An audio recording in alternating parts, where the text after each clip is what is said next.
Good evening, everybody, and welcome to Video Game Mania on the Basement Show with Mr. Knast. I am Mr. Knast. Joining us tonight in studio is my good buddy Darth Nexus 5. He is new to the Twitch community. I'm sure not many have heard of him before, but I personally had the pleasure of knowing him, calling him a friend, brother, pain in the ass. But all in all, he's a wonderful guy, and we hope that you will pop in and show him some love tonight. So, good evening, Curtis. Now, I don't know if you want me to call you Matt or Darth, whatever you want me to call you. Well, it's not the 5 at the end. The 5 is considered an S. Okay, well. It's confusing. I have people do it all the time to me, like, what the fuck? And I'm like, dude, all right. It is Darth Nexus, technically. It is Nexus. I am a Darth Lord of the Sith. As you can tell by the shirt, I am a Star Wars fan through and through. But it's great to be here on the Basement Show with you, John. Yeah, I was going to tell you, if you click on your screen, it should say, like, comments and stuff. You can read along with the chat, too, if you want. It's up to you. So that way you can see what comments are being said. Oh, there's Curtis. Okay. Hi, Curtis. Good evening, Curtis. Thanks for popping in. Morgan's already in chat saying to take off your hat. Morgan, no, I am not taking off my hat. You can kiss my ass. I was lucky enough to see it beforehand, Morgan, so I will not make him take it off again, even though he looks about 20 years younger and about 20 pounds lighter. Yeah, okay. I wish I was 20 pounds lighter. But yeah, it's a pleasure to be here, man. I'm glad we could do this on such a great night in the week. Hump day. Yep, hump day. I mean, that's the whole aspect of... I don't know. I wouldn't say it was a hump day stream, but like a laid back type night. I'm not as stressed. I'm just It's the middle of the week, man. You're getting ready for the weekend. What better way to do it than chill with me? Yeah, that is true. Or any other stream that comes on, sure. Oh, that's true too. But you know, who's better than me? You know what I'm saying? Yeah. Morgan's asking where her puppies are. They are locked out of the room. They are not to be in here. My equipment is way too sensitive for them to screw up, and way too expensive.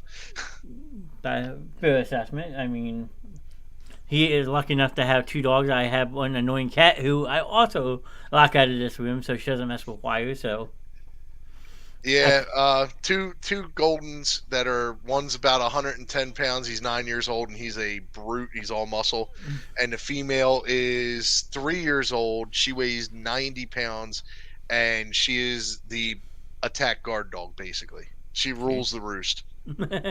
Well, we know who is the pants in that household then. Yeah, me. Oh, not the dog? Okay. No, she don't run shit with me. She gets beat up. That's fair enough, but we'll wait and see if anyone else wants to hop in before I start my lovely questions I have prepared for tonight. Let me just share my stream real quick so people know that we're live and we're here, so... Yeah, I forgot to tell everybody on my side. I'm like, come on, people, I'm over here. Well, that's why you gotta promote yourself, man. You gotta make. I did it earlier today. I didn't think I was gonna have to redo it. I thought everybody would know to get on here. You know, this is such a hot show, bro. I mean, you got the Super Bowl show that had me freaking reeling. I don't know what I only come on to laugh at Morgan on Tuesdays. I'm sorry, it's just funny to laugh at her on Tuesdays. I mean, they were all picking on me last night. Apparently, I'm a man child, so don't feel bad. Wait! A bigger man child and a guy that has Star Wars tattoos and has like a ton of Star Wars shit. Come on, dude. Yeah, I mean, at least you got Eagles stuff around the house. Yeah, I mean, Morgan would debate that though because of me popping in and out, crying and stuff. But it's all good fun. Whoa, hold on. She has no room to talk, and anytime she just starts to abuse you, you call me. I'll take care of her. If you don't know, Morgan is my sister-in-law, but I consider her my sister. She's a pain in my ass. She is the ginger stepchild that I love to death. So, she said she likes your shirt. She actually gave me a she's the one. Her and Kevin bought it for me. That's why she loves it. Yes, Curtis says he has a border collie cross with new founder who weighs 170. That's a big dog. Border collie Newfie? Jesus. That sounds like a big dog. Wait, hold on. You got to have something like that up in Canada to scare the wolves away. Yeah, I mean, that makes sense. And then Morgan's telling you about my temper tantrums and goes off screen. I do that from time to time, but it's all in good fun. What's different from that? I've watched him almost break a 9-iron over a tree because he got pissed off that he made a bad shot out on the golf course. I mean, come on. We've all been there. We've all done it. Yeah, I mean, now I can just do it by fun and kick myself at the studio and say, okay, Morgan, it's your show. Have fun. What would be better is if you get a motorized arm to have a hook on it and hook you out like exit stage left. I mean, we could one of the retractable things. Oh, dude, no. You know what you do? You have your chair set up to when you want to leave. It does secret agent. It goes from standing straight up like this to back like this, and you flip out of it backwards. Just leave like that, like dramatic entrance, and that's There you go. Curtis said he's not worried about the wolves. We see more grizzly bears and cougars in town. I thought he saw more gorillas than anything playing tag in his damn basement. And Morgan says Matt would do the truffle shuffle. Why won't I? There's a reason why I will do the truffle shuffle, because I've made my youngest sister-in-law do it. I've had friends we've made do it. I've even made you do it, John, once or twice on the golf course. No. And bullshit. No, I said yeah. I'm listening. I was going to say, I remember that day when Tony was with us and he says, you're not going to do it, and you did it. And I give you credit, and I love that about you. But no, I would do the truffle shuffle, but right now I have microphones hooked up to me everywhere. I have it's like I'm like on the news right now. There's wires everywhere. We're not doing this. Well, we did a Goonies Friday night movie night about 3 months back, and everybody knows how much I love the Goonies. Morgan was egging me on to do the truffle shuffle, and I refused. I remember because I jumped in the chat and told your ass to do it, and you still wouldn't. Yep, and excuses. Thank you, Morgan. A nice way of putting it. No, there's no excuses. Listen, if he don't want to do the truffle shuffle, that's fine. But if he's not going to do the truffle shuffle, he's going to have to do something else from the movie. Wow, excuses, and then Curtis called me a chicken. Dude, if Curtis is calling you a chicken, what are you going to do now? I'm just going to sit here and sulk. Don't sulk. Prove him wrong. We'll do another Goonies night, and you can prove him wrong. And you should dress up his mouth and start speaking in Spanish and do the whole Rosalita scene. If I could learn that much Spanish in about a week, I'd be all for it, but that might be a little difficult. All you got to do is write down exactly what he says and just repeat it like you're talking to Rosalita. When he talks about the drugs in the bottom drawer. Mr. Separate the drugs. Yeah, Mr. Walks' sexual torture devices in the attic. And Mr. Walks is sexual. But, well, Matt, my first question, if you want to answer it, if you want to give a brief summary introducing why I stopped looking at shoes to be here. Wait, well, what you did got. You say? No, I'm reading Joy's comment. She stopped looking at shoes to be here. Oh, well, thank you, Julie. I do appreciate it. I am a little bit, more than high dollar shoes. You know what I'm saying over here? So he says. Oh, here we go. But if you want to introduce yourself to everybody who doesn't know you. Well, for everybody who doesn't know me, my real name is Matt. I go by the handle Darth Nexus, as you can see. I am been gaming my entire life, and one of my things about me is I'm a huge nerd. As you can tell. Huge. I'm wearing ski hats in a house at 70 degrees right now, so I'm kind of weird myself. Well, that's okay. 66 degrees in here, and, my 280-pound ass is sitting in a closed room with no fan on, and I probably got beads of sweat running down my back right now. Well, I'll make you really sweat by the end of the night. Oh, here we freaking go. Don't threaten me with a girl at a good time, pal. You know me. Joy's asking where's Jen. Oh, she's in the other room. She wanted no parts of this because she knows how wild we're going to get in here. It's going to get crazy. What, did you at least tell her to watch it so she can chime in the chat? Oh, if she's watching right now, she ain't chatting because she's going to be embarrassed by half the shit I say. So she wants no parts of it. She's probably got the divorce papers ready to go. I mean, no lie. She's probably out there working it up, calling a lawyer right now. Hey, all of a sudden you see an envelope sliding in behind you. Not giving you any idea, Jen, but... No. Fuck that. She'd kick the door in and go, papers, sign, bitch, now. Oh, man. I see you have watched some shows because you pick up on a sense of humor right away, so... Johnny, I've been around you how long? 18 years, and in 18 years, we have been through some of the most fun times, some worst times, and you're basically family. I don't even consider you a friend.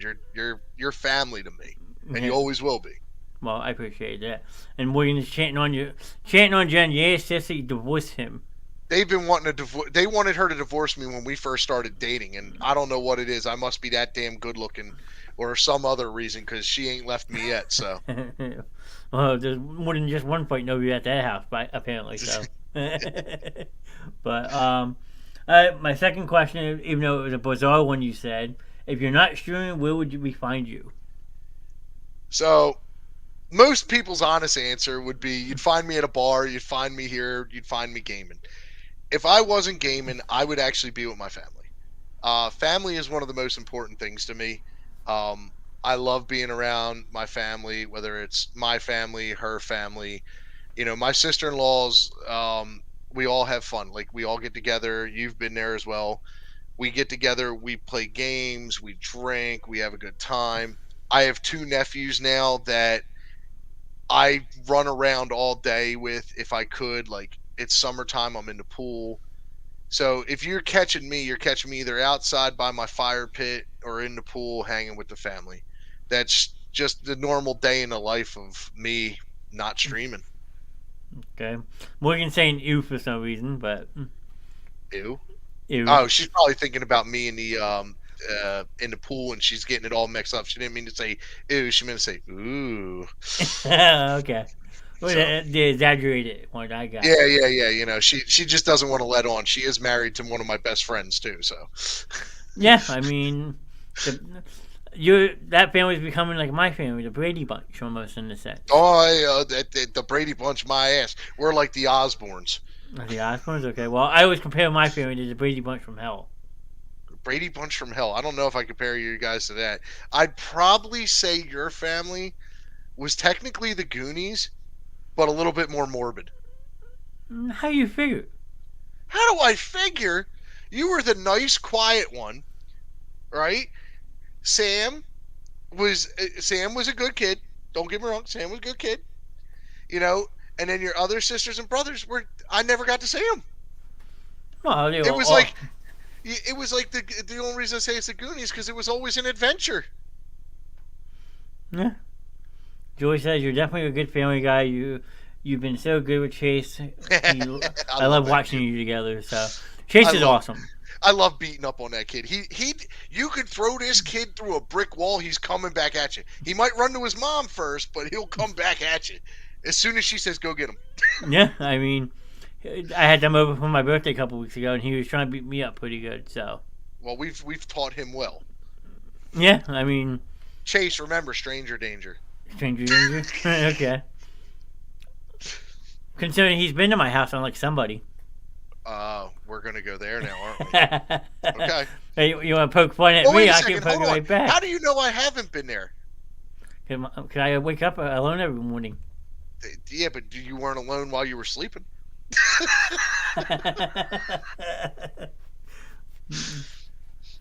Joey says he told her he would do that all while giggling nonstop. So she agrees with your comment about him going through a brick wall. Oh, he's nonstop. That kid just energy, big ball. And just so you know, Facebook for some reason is on an 8-second delay. So Oh, I know, because I'm going like this, and it's like, woo! so they hear our comments after we make them, which is kind of funny in a way.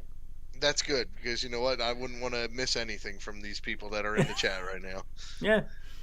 Especially Morgan, Joey, they're hanging out. Curtis is probably lingering, so. Oh, yeah, that's great. Curtis lingering around. That's all I need is a Canadian trying to kill me. God dang it. Among other people. What'd he say? Oh, I just saw what he wrote. Kids are the best thing in the world. They make my heart fulfilled. Jet makes my heart fulfilled with him playing Gorilla Tag in the background while we're trying to play Fortnite. And he goes, Dad, did you get a dub? Did you get a dub yet, Dad? So, well, you gotta play with Jet's awesome in the game with. He's kind of funny. I can tell. I mean, the kid is nonstop, and I love it. I love that kids are getting into gaming a lot more, especially because it's more interactive than when we were kids. True. I mean, I'd say my teenage years is probably when it started the interactive part of it. A lot, because you got to remember back when, and I'm showing my age now, and if all y'all don't know, I'm old. I'm old as fuck. Excuse the language, but I'm old as fuck. Um, we didn't have anything. We couldn't even save our spot in the damn game. We had to either A, keep playing and finish it, or we had to sit there and, hey, dude, I got to go to the bathroom. Take the controller and keep going, or pause, and hope to God that when we came back, it didn't freeze.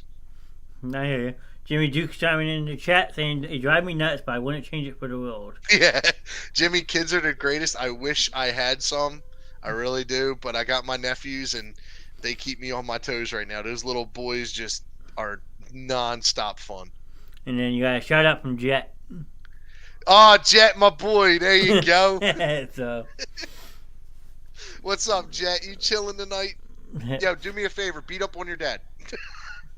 Probably not hard to do, I mean, but I don't know. Curtis has that probably big Canadian brute body, especially since he likes hockey, so watch out. Yeah, but think about this. If he looks like that, what's his kid look like? That is true. I'd be afraid. He's got them lumberjack arms, dude. He's sitting there like throwing gorilla punches all day long trying to tag people. He's ready to go. Yep, that's true. Curtis, run away. Run away while you can. Just run. And Jimmy says that's all you need. You can drop them off when you're done. Yeah, that's true. That's true. Put a bunch of Mountain Dew down them and send them back home to their mom and dad. I'm good with that. They get back to their mom and dad, patch over their eye, paper towel up their nose. Oh, they already know when they come. If they were with me, they're coming home with bruises. That's all we do is we go hard every time. I got that from my own family. I don't need nephews and nieces to do that to me. Shoot, you got that from me. We would wrestle too. That's true. And Curtis says, I brought him into the world. I can take him out just as easy. I don't know. You might want to watch what you say to that boy. That boy might gorilla tag your face with a punch, and you'd be like, oh, damn, he's serious. We'll see how World Star Curtis versus his son. Oh, God, dude. With the VR sets going at it. Yo, the VR set going off, him just think. Dad, why isn't this working? He comes out with a black eye. Curtis has got to go upstairs and explain, hey, yeah, he whooped my ass. He's the new king of the house. I'm done. Yep, he's the man of the house now, so. My next one. Sissy, please. What are you saying? Sissy, please love me. They want Jen and you bad, apparently, so. If she's out there listening, because she games herself, but she does her own games, and she doesn't stream or nothing like that. So she's probably in the middle of a mission or something, going hard. And hey, man, more power to her. I'm glad she's got something that makes her happy. Oh, damn it, there she is. and Curtis is saying, surprise, surprise, Jet's playing Gorilla Tag. Oh, God, please put that boy on Twitch, Facebook, something. I gotta see him do this. Yeah, I mean, Curtis, with your permission, I'll bring Jet on the show one night. He can show us what Gorilla Tag is. Oh, my God, could you imagine that's the night he punches the wall and breaks his hand?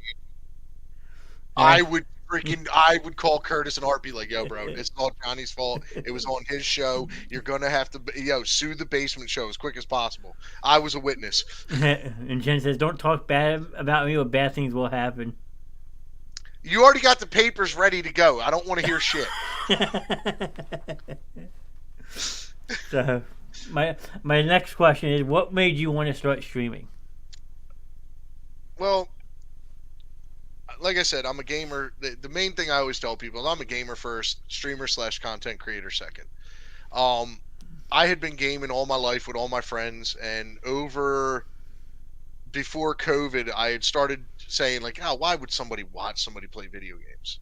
And one day I picked it up and saw, because I used to watch people like Dr. Disrespect play certain games without people, like when he was playing like walkthroughs of campaign modes and stuff like that.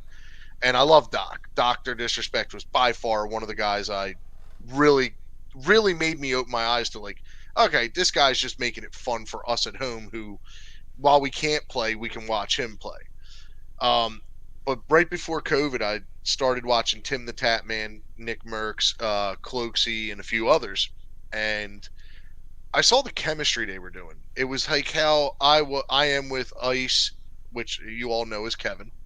Mr. Knast, our friend Sam, Jesus Freak Gaming, little shout out there. I better get some kudos for that one from Sam. Otherwise, me and him are in it. Curtis, um, all of us together. We all game, we have fun, and some of the conversations that go on, whether they're polite, PC or not PC, is how these guys were. And I was like, wow, it's like being with my family. I want to invite people into that world. Like, you know what? Screw it. I want to start streaming. It wasn't about like how everybody says, you're doing it for money. Hey, fuck the money. If money comes, money comes. Like if I make it big, in 3 years from now, I'm taking everybody with me. I'm not leaving anybody behind, especially people that stayed with me and gamed with me. But it's all about showing you how we live. The average guy, not the guy that's making multi-million dollars. They started the same way we did. Down low, doing what they had to do to make it. I'm not doing it to make it to do it full time. I'm doing it just for fun so you guys can immerse into my family and friendship that I have with the people around me who I game with.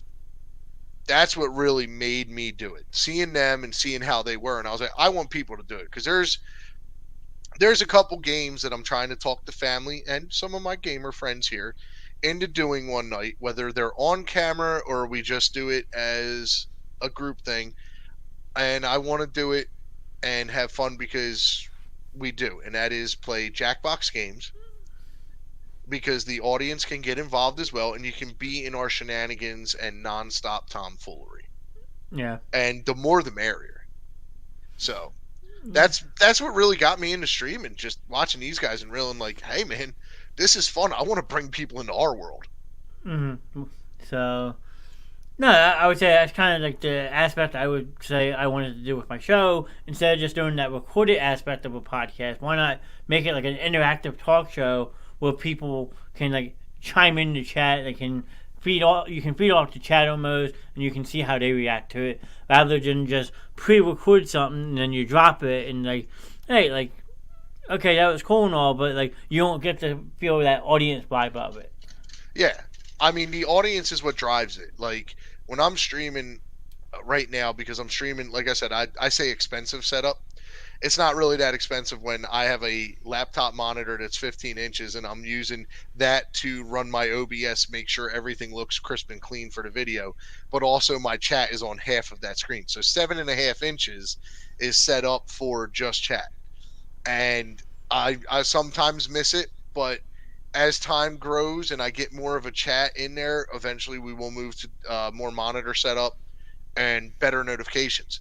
But I like the banter in chat. Whether you're coming in to talk shit or you're coming in just to have fun and just say, hey, this is really relatable to how me and my family are. Or you've made my day a little bit brighter because it was shit.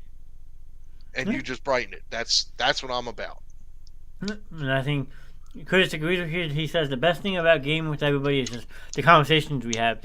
Some are RPG, but other times they do get a little out of hand. But that's the guy aspect of it coming out of us. I was going to say, if you go to my channel on Twitch, which if you look at my name here on the screen, that is my Twitch handle. That is also my TikTok handle. It is also my Insta handle. I am rated as mature audiences, and there are reasons why.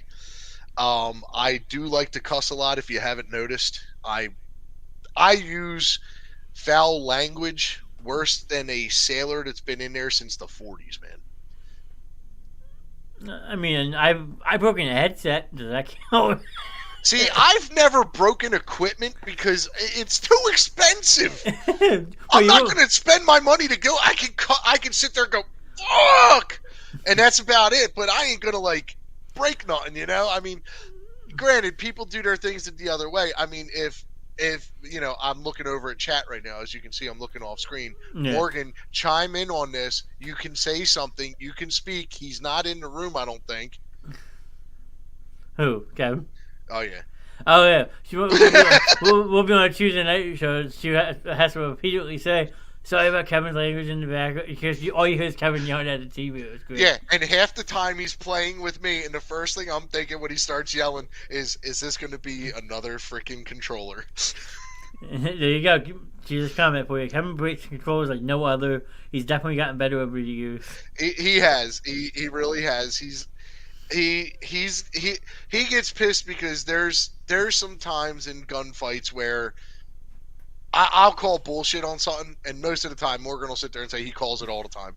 I do, because there's times where I'll turn and burn, and I've got the shots on the guy chest to head, and the guy's got me chest to head, and I've started shooting first. We both have the same health, same armor, same everything, and for some reason the guy wins the fight over me. And I have a saying that I use a lot more now than what I used to, and it's called set it and forget it. Set it is just set your feet, get grounded again. Forget it is go into the next match as, that never happened. Let's go. Let's start over. There you go. Morgan says, when I moved in, I had a few controls, and he had a few, and in a matter of months, they were all trash.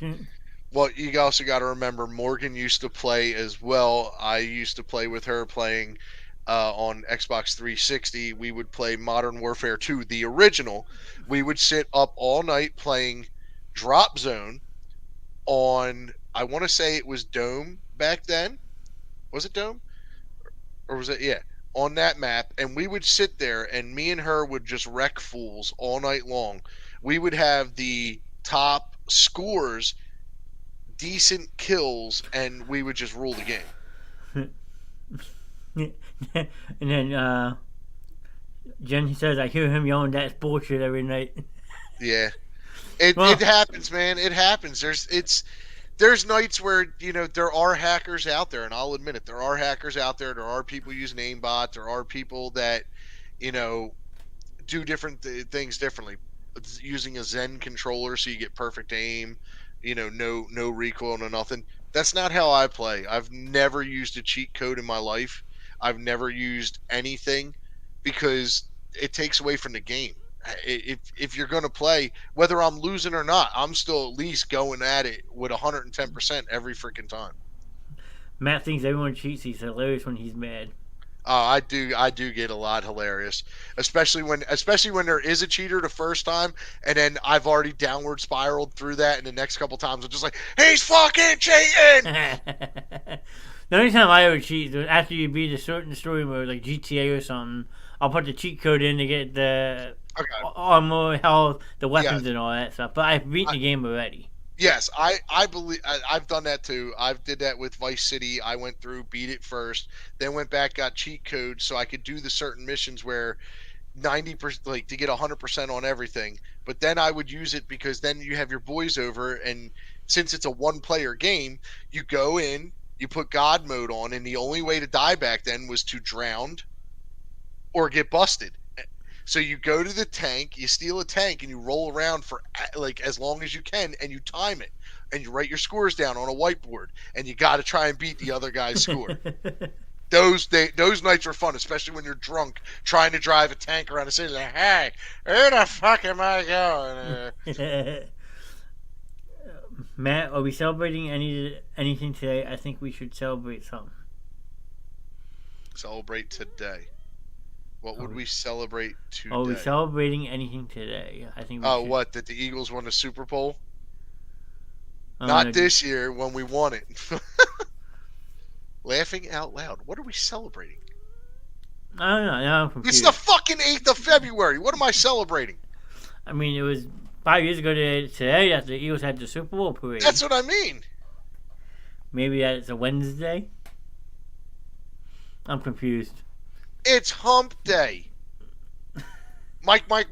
Hey, wait, is Julie still in the chat? Julie. Hey, Julie. What day is it, Julie?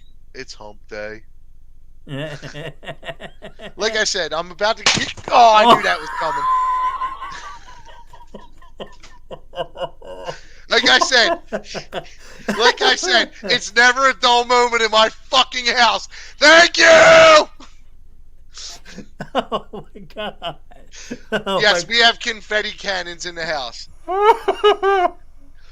Morgan has been hit with one. Our other sister-in-law's been hit with one. Oh, man. We shot these off at Christmas time, and because it's all over my gaming setup, my wife will be cleaning this tonight. Yeah. Wow.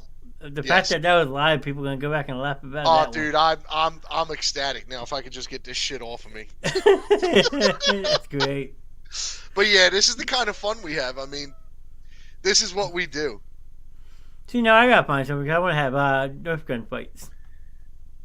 Do you really want to do Nerf gun fights? Why don't we just do airsoft so we can leave welts on each other? Ooh, that might be more Oh, cool. I got a better one. Let's get thumbtacks and put them in the end of the Nerf darts Oh God. so they actually stick into you. Maybe. She said the dogs are so upset. Yeah, my granted, they are the biggest big mouths ever, but as soon as a firecracker goes off, those motherfuckers turn tail and run. I love them to death. But That sounds like a golden retriever for you. yeah, dude, it is awesome. Like that's the kind of shit we have in our house. You know, we will, poppers will go off. You know, out of nowhere, I'll be sitting on a toilet, and my wife will take mac and cheese and aim it at me on a spoon, and I will dare her. I'll be like, "Don't fucking do it, because you know what's coming if you do it." And she has flicked mac and cheese at me while I'm on a toilet. She has also taken my boba tea. If you don't know what boba is, they're these little balls that go in the bottom of a drink, and they had them at Wawa. And they were these little ones. Well, I had a metal straw, and she was curious if they make that noise of as they come out. So she did it while I was on the toilet. I was covered in fucking jelly, basically. So, needless to say, she begs me for forgiveness afterwards because she knows that I don't get mad about that shit. I get mad, but I get very even, and she won't know when it's coming. So, usually I forgive her because the thing is I know how vindictive I can get about shit and how my mind works, and I go the extra mile. Yeah, I'm bad with that. So More than once, a huge Nerf gun war. Makes me think, honestly, because on Twitch you can do IRL streams in real life. well, if we're gonna do that, why don't we find a big size like lot or yard? Like Morgan's yard out back of her place is perfect. We could set up a drone to run camera feed too, and just do an all-out Nerf war, smoke bombs and shit like that. Oh, bro, I'm setting this up. We got to do this. I'm down. Sounds good. And then that's the best time to harass you and Kevin because you really can't fight back. But when a man is on the throne, he's supposed to be able to shit in peace. No, I don't care about shitting in peace because my dogs come in and bother me because they can't go an hour out of the day without sitting on one of us, whether we're on the throne or not. My oldest golden has jumped in the shower with me as I was showering. I said, you know what, F it, I'm just gonna give him his bath tonight, and I bathe him while I'm in there. I get done, throw his ass out, dry him, and call it a night. I mean, last night they were doing hashtags because I took myself off camera. I was muting myself, and Ron, who might pop in later, he's busy right now. Oh, testing? Oh, yeah, cool. Put a hashtag quiet. I'm shaving. So. You shaving with that mustache going on right now, homie? No, I mean, he was shaving. Oh, I was going to say. I was. No, you weren't shaving. Look at you. I know it was supposed to be funny. No, I would have said you were over there taking a deuce in the corner or something, or No. crying yourself or using your pillowcase to cry into. And we're gonna say negative. They married the Schaefer girls. They knew what they were signing up for. Well, I guess I lucked out in that aspect then. Dude, let me tell you something about them girls. They think they're so bad. They think they're not scared. But as soon as we say, "All right, you don't know when it's coming," it's no, because they know payback's going to be 10 times worse. Well, no, most of the time it is. But that's why we love them, because right there, I'm going to laugh about this for the rest of the week. Like, if my guys from work are watching, bro, you just watched me get hit in the face with a confetti cannon. This is what I deal with on a nightly basis. Understand why I am who I am. Passive aggressive. Got it. Yes. My next, since you want to talk about being competitive and stuff, are you a casual or competitive gamer? I'm actually both, and I will say this. I love the competitiveness of gaming. Like, everybody talks about, oh, I'm just casually playing. Well, if I'm casually playing, I'm playing an RPG, I'm playing first person, like, solo. I'm not playing multiplayer. I like being competitive. Now, me, you, Kevin, and Sam have all talked about possibly one day jumping into, like, ranked mode or whatever on um, Fortnite or whatever else we're playing. Me and Kevin have also talked about doing like league style play on Call of Duty, and on Thursday nights, if you come check out my stream, I play Apex with two of the guys from my work, Kronuki and Puppy Rupskins.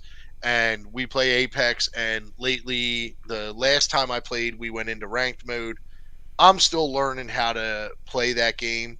It's it's still new to me because I've been a COD guy for so long, but we played ranked, and the competitiveness of it, because it wasn't just trying to get kills. It was, you're trying to place, you're trying to get points, you're trying to move up, you're trying to get your rank up so you can get into these better skirmishes with better teams, with higher level people, so that you can up your game better. Yeah, I can see that. Chris is saying he's definitely competitive, and I love it playing Fortnite with him. I love playing Fortnite with Curtis. He's been up in my game since we played that one night. That one night we were playing, um, I watched him. I was watching his movement, and I'm like, dude, oh, what the hell is he doing? And he's just pushing people from the side, and I'm like, dude, you're going at this alone. And he pulls off a down and a kill, and then all of a sudden we're there to like help pick up the pieces. So I mean, I would definitely go into a Fortnite League battle with him. And That you comes guys, from our buddy Trey. If you want to watch some really good Fortnite content, Native Auto Gaming okay, is one to check out. Curtis plays with him a lot, and Native is a very fast paced, always going after somebody type Fortnite player. okay. Well, that's how a lot of people play. Like me, I sometimes play passive aggressive. Like we know there's two guys. I'm going to play the angles. I'm going to play it tactful. I'm going to play it like old school COD, where back then we didn't have battle royale. It was always multiplayer, and one of my favorite things to do is play search and destroy, 4v4. When one of your guys dies, they're down. Mm. So now if you got to defuse the bomb against two people, it's, you've got to tactfully figure out where they are, at least kill them both, or at least get to the bomb before they kill you. And Yeah. that's the strategy part of it too. Mm-hmm. Morgan has a question for you. Favorite game growing up now? Favorite game growing up versus now? All right. So I will answer this, but down the road on my stream, I'm going to do a full tier list of different genres, like first person shooter, all this, all this. So by far, and this game is in one of my top 10s. I'm not going to give away where it is in the top 10. Final Fantasy VII was one of my favorite games growing up. It was around my high school days. And I'm not talking the remastered one, because everybody's going to be like, dude, you're so young. Like, no, I'm so old, dude. It was PS1. That versus now, I mean, I play nothing but COD, Apex, and Fortnite. So back then it would be that. Now I would probably say it's probably COD. Call of Duty is still my go-to. Yeah, I mean, I haven't tried the new one. I haven't played Call of Duty since Black Ops 2 on Xbox 360.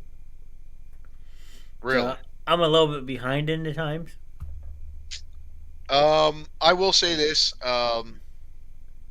I liked Vanguard, the last one, the previous one to this one.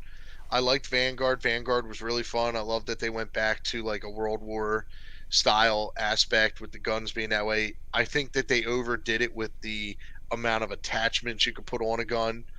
Um, but going into this new one, like they kind of like were trying to say like, oh, we remastered Modern Warfare 2.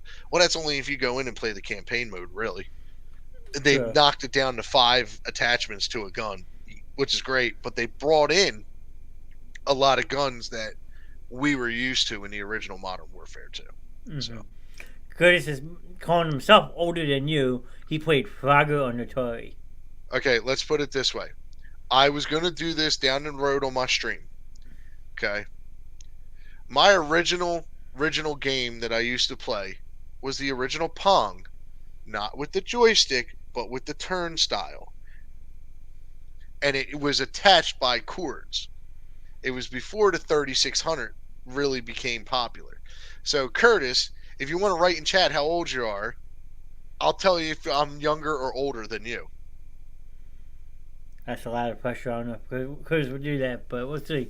I want to see if he does, because in all honesty, I'm thinking he's got to be younger than me. I'm an old fart. Um, Either that or we're the same age. And if we're the same age, oh, you wait this year or you're turning it or you are it?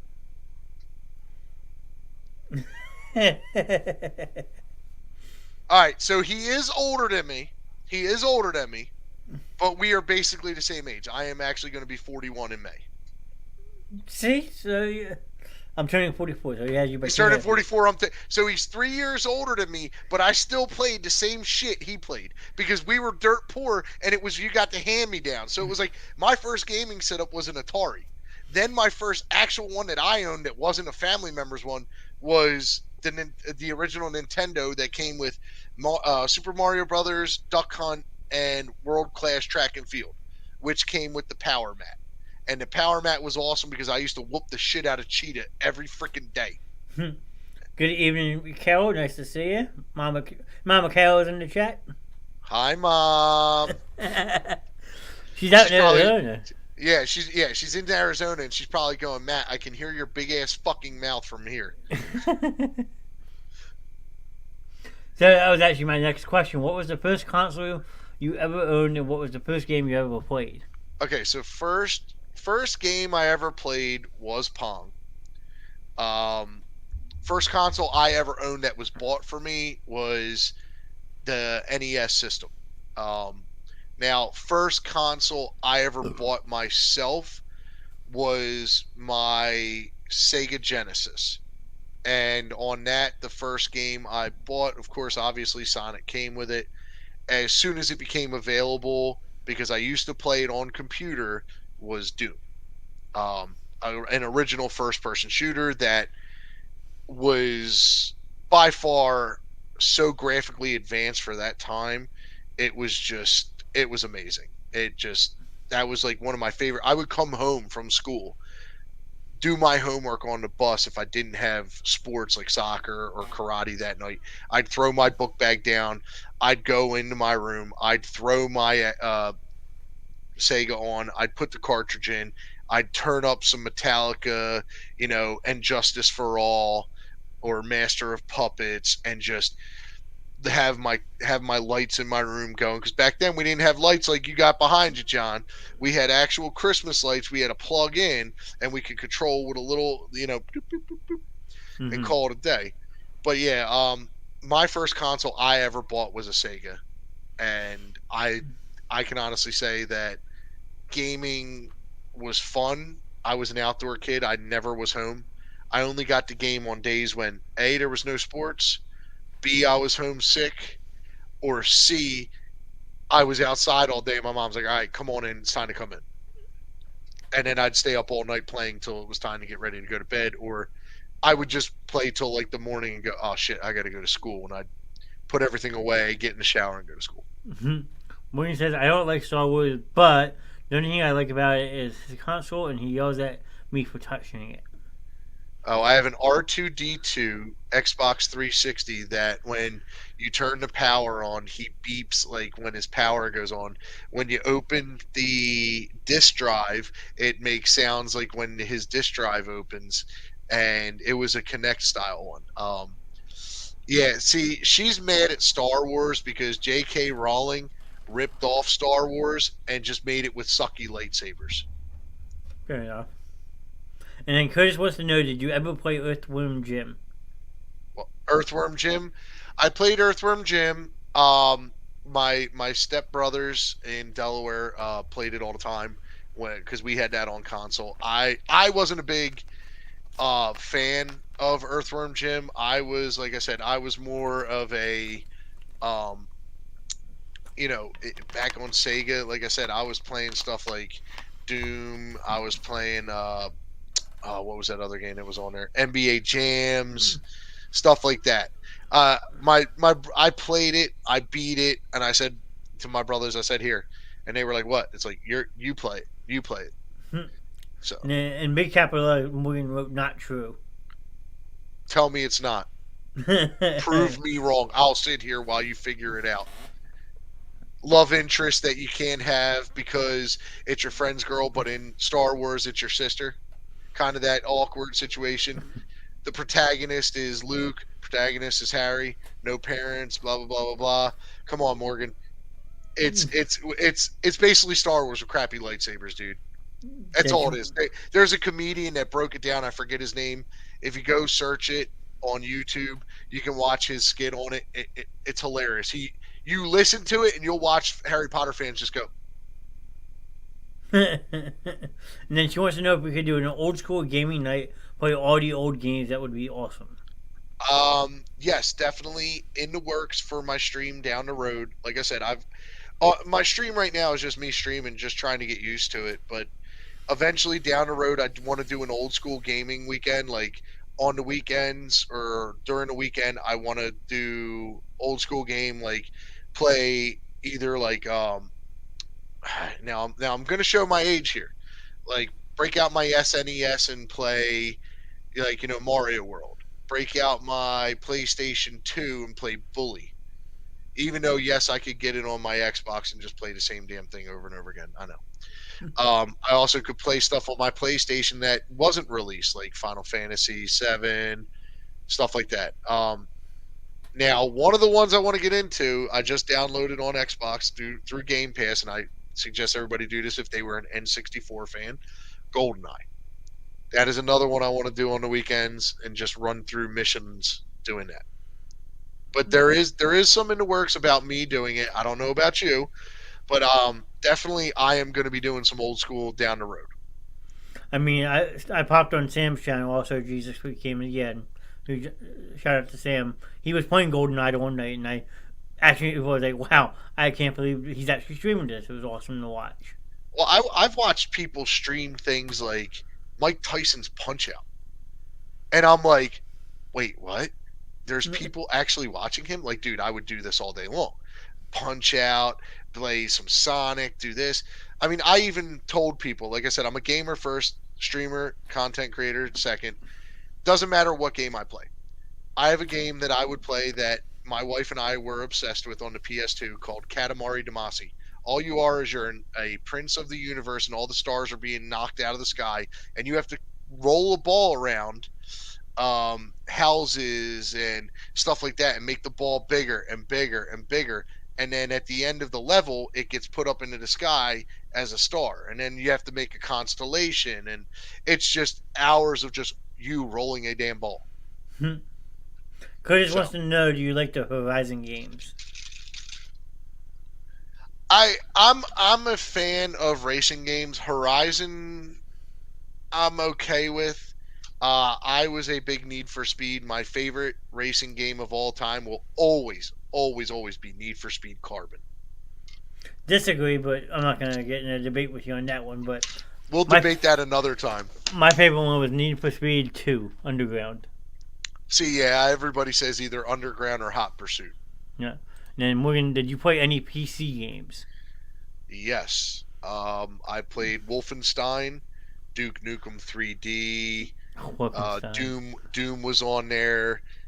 We used to play another one. It was in the MS DOS. If you're old enough to know what MS DOS is, it was a little file folder that you could get, and it was old school gaming, so old school, and it was called Bananas. And basically, it was a trajectory game where you're on a city and on city buildings, and you're two gorillas, and you throw these bananas like boomerangs.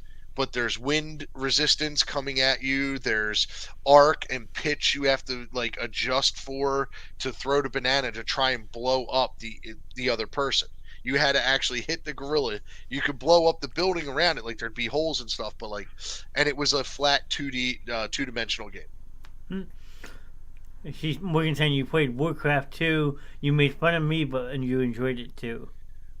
Now that was Warcraft, not World of Warcraft. We're going to specify that for the plebes in the room that don't understand the difference. World of Warcraft is an RPG MMO, massive, whereas Warcraft was basically set up tower defense, play Run Kitty Run, which goddamn, if I many nights of Morgan jacked up on Mountain fucking Dew, and granted, add caffeine and watch, okay, was what the title was, and she would go off for hours playing. Like it'd be 3 o'clock in the morning, and I'd hear like clicking of a keystrokes on a keyboard and mouse, and I'm like, Morgan, go the fuck to bed.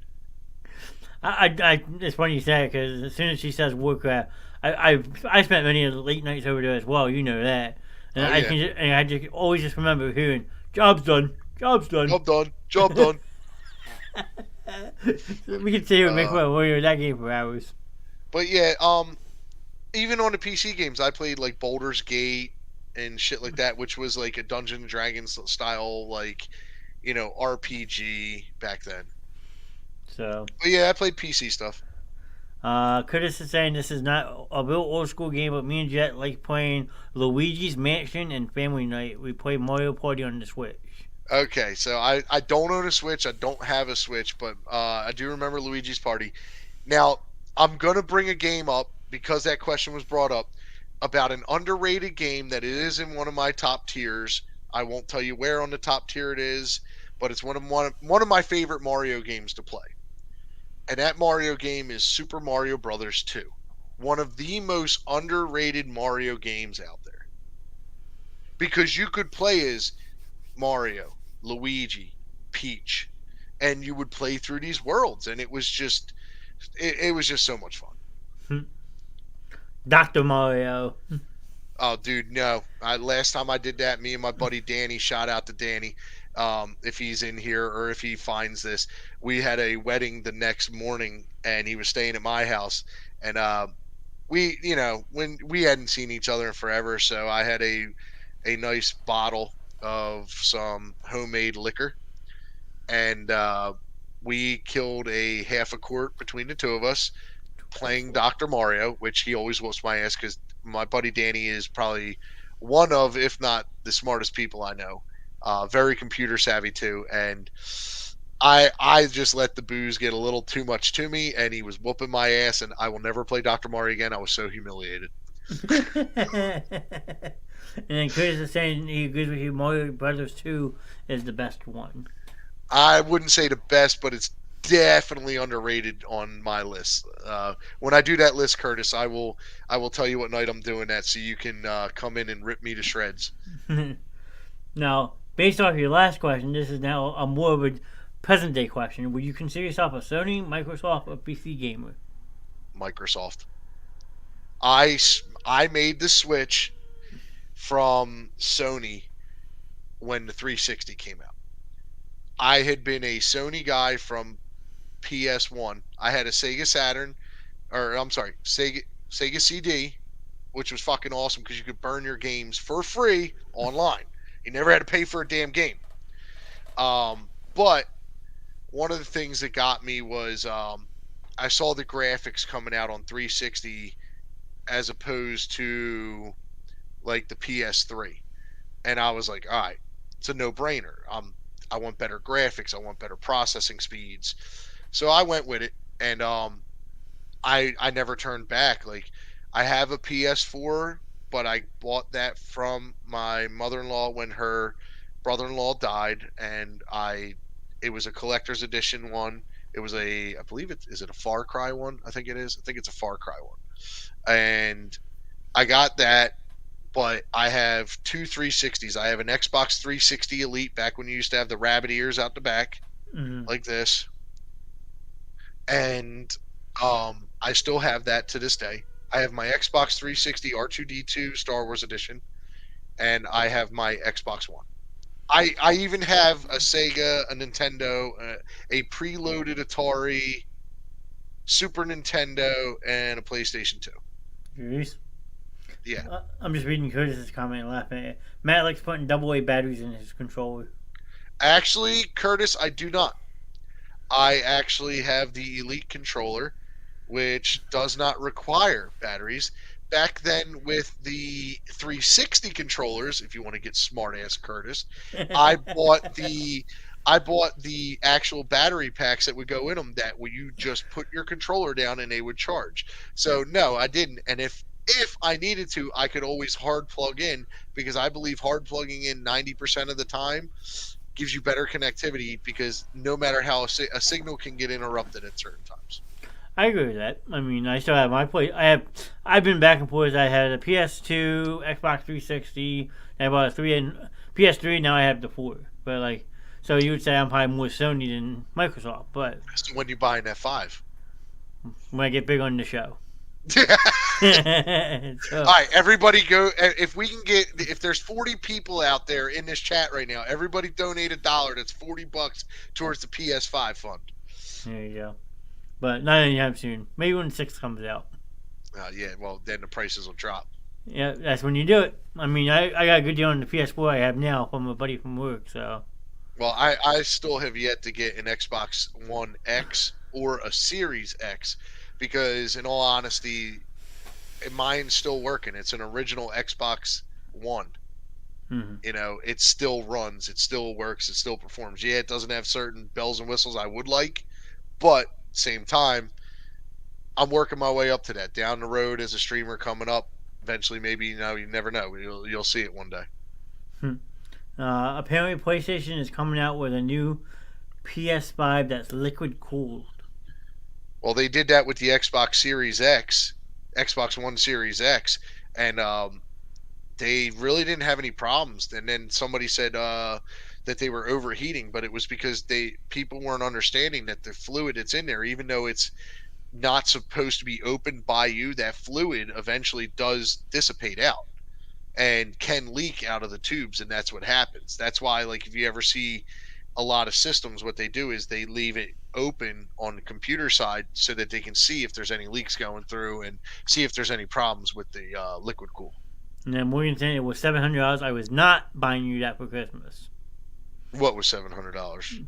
Xbox Series X, I guess. Oh yeah, she was not buying me that. No. Even if she hit the lottery, she wouldn't buy me that. She'd buy it for herself and go, hey, hey, hey, hey, hey, look what I got. Fair enough. So my next question is, it relates to you playing COD. And I don't know if Apex has a story mode to it or not. So you can clarify if it does. If you're playing a campaign mode or story mode, do you play any of it offline or do you do it all on stream? I don't know if Apex does. I really never really looked into it. I will say this though. If I play a campaign mode, I haven't done any on stream yet because, like I said, it's all live action now. Everybody wants that live action, unless you're playing like everybody right now is playing this Hogwarts Legacy or whatever, and I like that's all it is story mode and shit like that. But yeah, if I'm playing a campaign mode, if I was gonna, I would stream it online. But if it was like just a day I came home and I'm like, listen, it's my normal day off from stream, or you know what, I'm not streaming tonight. I've already made it clear I wasn't streaming tonight. I may go in and just play, just to have some fun, maybe just to like get through that one level that I want to get through to get to the next one where I know there's more action pack in it. This way we can have more fun the next time on stream. Fair enough. More wants to know if you didn't have Dark Nexus as your a name. What would name have? What else would you choose? So my friends as a kid used to call me Nick after my grandfather. That was his nickname, so I was known as Nick. And it's not that I hated it. I just didn't want to be known as Nick. I knew too many friends who named Nick, kids I grew up with named Nick. So I chose to put it as Nix, Nix. And when I started streaming, or before I started streaming, my gamer tag on all my consoles was Nix and then 5582, because those were the general numbers that were assigned to you. Well, technically it's my birthday. We'll go there. That's my birthday. 5582. I'm showing my age now. So it was, everybody had Nix. You couldn't, you space it out, you do this, everybody's got it different ways. So I said, F it. So if it wasn't Darth Nexus, it would have been Nix Nix, or I had one other one in mind, and I would steal this from a movie that I watched, but Rumple Foreskin. If you've never seen the movie Noobs, Noobz, it's worth a great watch. You will crack the hell up. I mean, it's one of the funny game movies out there. I know everybody, and especially Morgan's going to say this, Grandma's Boy. But yeah, it's one of the funny movies out there. And the names for the guys were Rumple Foreskin, Predator, Fraggot, and Hollywood. Interesting. I mean, I'll Yeah, have to look that up. that might be a good movie for you to watch and then do a movie night on. And then Morgan's asking, what was your AIM slash AOL name then? I did not have AOL or AIM. Really? I was a poor kid. I didn't get my first real computer in the house till I was, I want to say, 17, 18 in high school. And it was only to be used for my essays and papers for school. And the only thing I really did on it back then was just that. Like I had certain games installed. Like I had Wolfenstein installed, I had Doom installed, I played Minesweeper. Back then my gateway, and this is how old we're going. It was a Gateway 2000. Okay. Um, then years later, I got my mom got a computer, and it was the household computer, and I got a Star Wars game. I forget what it was, but it was like tactical. You met up against other forces in air, whether they were online or it was computer generated, and you sent your squadron over here. You sent this squadron over here. You attacked this, and you could call in reinforcements if you had the money. And yeah, Hmm. Morgan, those are the questions for you tonight. Do you ever use Steam as a platform? Steam is mainly used like I mean I know you can use it anywhere, but Steam is a platform basically for games where you can get them. I basically just buy the Xbox Game Pass because I can get, if you do the Ultimate, you can get the PC games and the Xbox games all in one. So basically, if I want to play a PC game, I can go right to my Xbox and play it. That's why I love Xbox and Microsoft. They're just so good with what they do. I can put a game from the original Xbox 360 and Xbox into an Xbox One or Series X, and it will play the game. Yes, it has to quickly download it from the disc and pick up information, where Sony can't do that. But you can go to PC and get an emulator and download it as well. Yeah, I know a lot of people who use emulators, whatever you say it. What was my next question? I know this one's probably no, but have you ever done a 24-hour stream? If you haven't, would you ever? So my longest stream to date was this past Sunday. I went 8 full hours without even knowing it, and I did some different streaming. I did some talking. Call of Duty League was on. If you don't know anything about me, come check me out. I'm a big Call of Duty League fan. Phase up, Phase Clan all the way. Um, I started watching that and doing some commentary on some of the games. Phase wasn't on. I then jumped into some games with Puppy Rupskin and Lumpai Rapper, who is another friend of ours on Apex. Very nice guy. He actually has a TikTok too. I've been watching him. He plays a lot of Overwatch and stuff like that. Um, but yeah, it was my longest stream to date. It was 8 hours. Now, will I do a 24-hour stream? Yes. Will I do it basically playing Call of Duty, Fortnite, stuff like that? No. If I do a 24-hour stream, it's going to be like, hey, I'm playing Final Fantasy VII and seeing how far we get in 24 hours. Now, with that being said, I'm this is something I wanted to save for down the road, but if you know me, I'm a generous person. I I look for the good in people, and I always want to help people. I may be an asshole, but I do want to help people. Um, if I do a 24-hour stream, probably my like first or second one would be a charity donation night one. It would be non-CEO based charities for the donations. All 100% of donations would go to that charity. I take no cut. Nobody else takes a cut. It goes directly to them. I would do that because for 24 hours, I want to put myself through hell playing and doing what I love doing just to get you guys to, like I might even have things like, hey, if you donate $5, I'll get up and flex. You know, $1, I do a push up. You know, stuff like that because I want to help people, and that's one of my things I'm going to be big on. Eventually, I want to do like one or two streams as I get bigger. Once we have a bigger audience, I want to do donation nights for charity. Gotcha. And William has another question. If PlayStation came out with an epic Star Wars game and it wasn't on Xbox, would you make the switch? That is actually not true because basically Xbox owns PS right now. Really? Basically, they do. I mean, they bought the rights to the Call of Duty franchise and all that, and PlayStation thought they weren't going to get exclusives. They weren't going to get this. Xbox was going to push them out, and Xbox didn't do it. Basically, Xbox was like, here, like, no, you're still getting this. We're not going to do this to you. So basically, in my mind, Xbox would probably say, hey, what's up with this? But if they did an epic Star Wars game, we'll just put it out there in the realm of the question, I would buy it. Yeah, that's what Morgan's saying. What if? What if? Yes, I probably would, but there hasn't been a good Star Wars game since The Force Unleashed. In my opinion. I don't play Star Wars. I haven't watched any of the movies. I get crucified. I know. You got the Chewbacca memory still stuck in your damn head. We'll break you of that habit because you would love Star Wars. I'm probably getting kidnapped soon. So if I go missing for a week, I'll try to eardrop a location where I am. Everyone knows I'm safe. But just give me a thumbs up and on my phone, and I'll know. And Morgan's calling you a traitor. Hey, I love all gaming. It doesn't matter on what.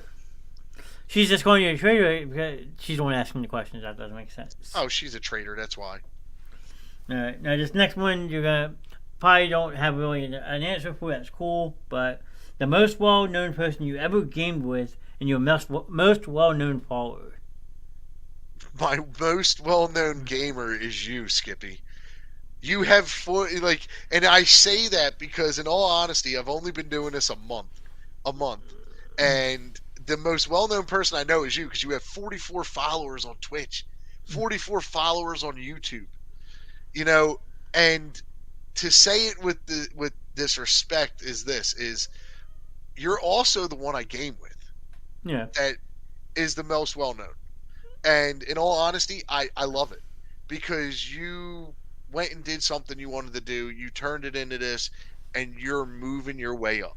And the fact that you are gives me so much respect for you, and that's why I love gaming with you, and I love being on camera with you. I mean, it definitely is a grind. I mean, they always say stuff wasn't built in a day, so Rome wasn't built in a day, but I will say this, you keep your nose to the grind more than I do. I mean, I take a couple breaks. I don't content create anymore like I did for TikTok, like I was, because it's between stream, get off a stream, save, edit, content, do this.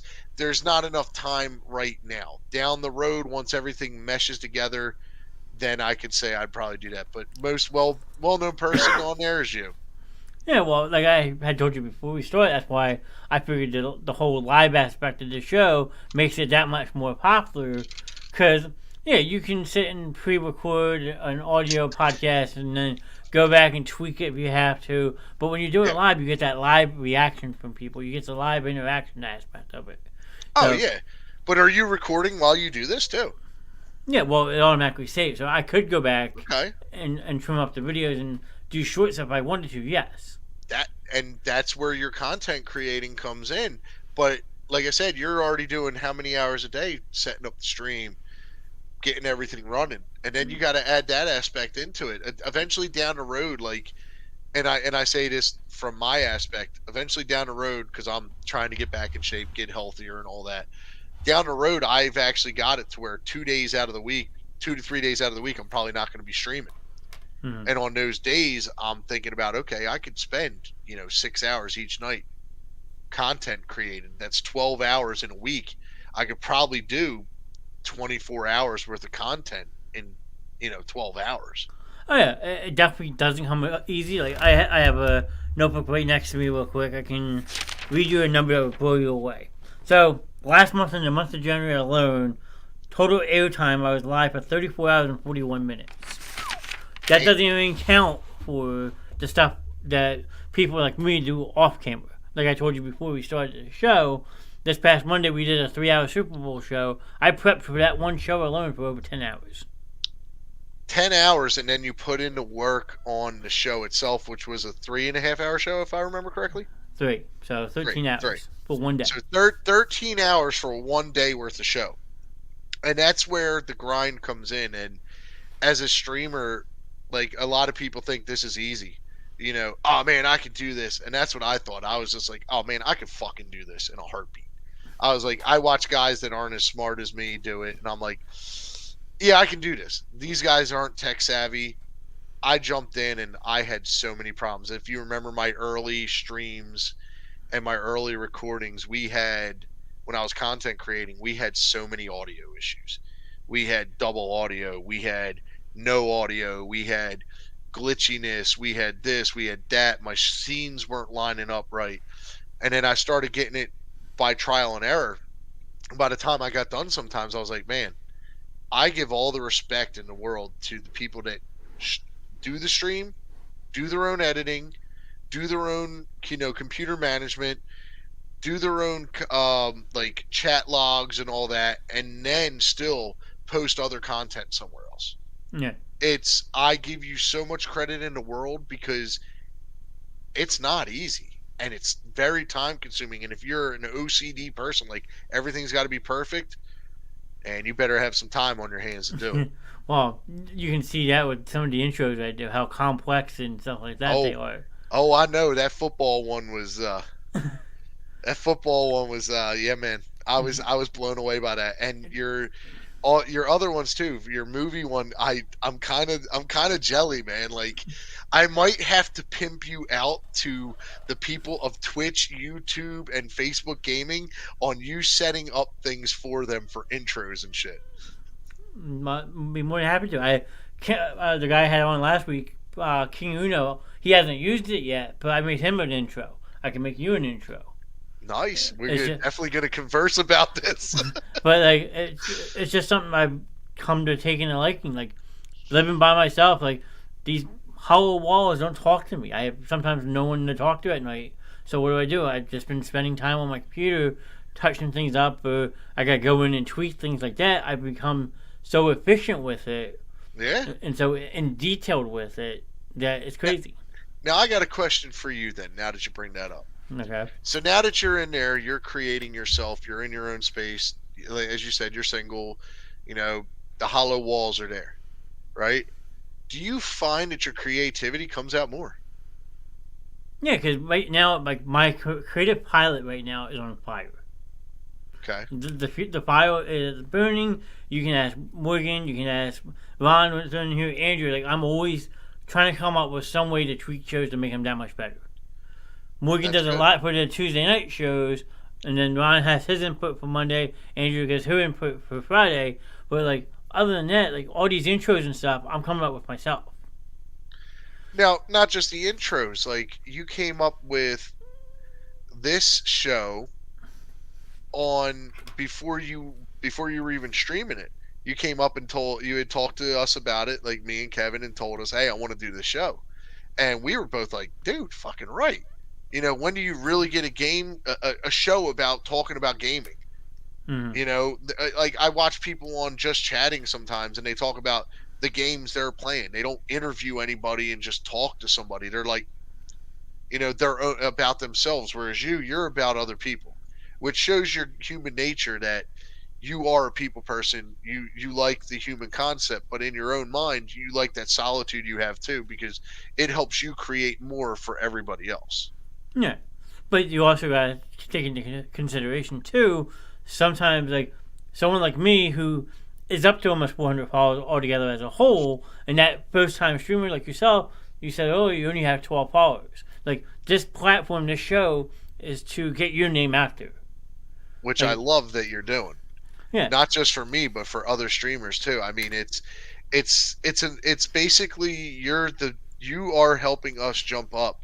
I mean, I'm hoping, and this is just, not for my own accord, but for you, I'm hoping my 14 followers, not just followers, but like viewers who have viewed my page, because I see that you can check people who have viewed your page, but they're not following.